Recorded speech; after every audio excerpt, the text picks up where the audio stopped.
This is your prophecy update. You know, the Bible prophesies that America will not be part of the end-time world government. Well, let's talk about Trump's State of the Union address last night. Of course, it was America first. That's what everybody expected it to be.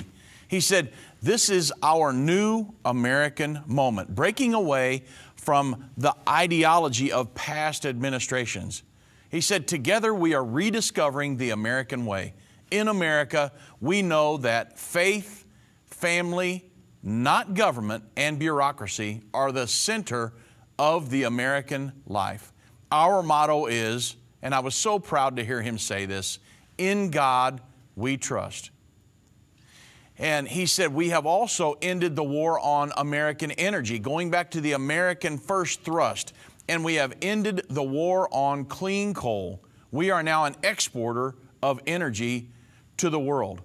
Well, of course, we know that Trump had pulled us, last year, pulled us out of the Paris Climate Agreement and axed Obama's Clean Power Plan. It's his American first policy.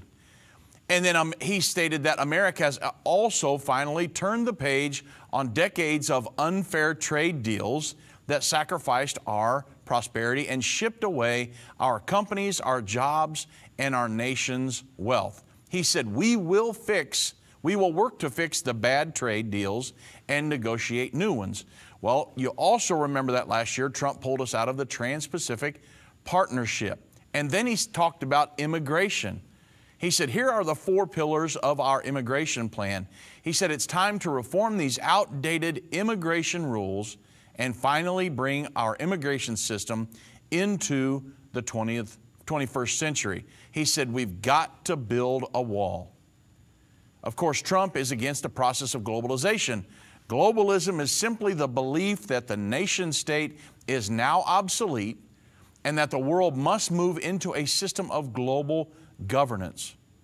And then finally he said, as we rebuild America's strength and confidence at home, we are also restoring our strength and standing abroad. As part of our defense, we must modernize and rebuild our nuclear arsenal, hopefully never having to use it, but making it so strong and powerful that it will deter any acts of aggression.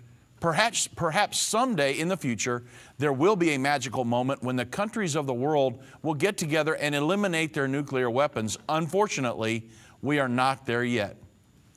Well, of course, you know the United Nations and the rest of the international community are working towards the total nuclear disarmament of all its members. So, in reflecting over President Trump's first year in office, it's clear to see that he truly abhors the process of globalization, and it shows in his State of the Union speech. Considering some of President Trump's efforts in his secession plan from the world government, whether it's a rebuke of the global governing system or a complete withdrawal from an enslaving treaty, Donald Trump is working his plan to put America first and not the world government. And this is a direct fulfillment of Bible prophecy.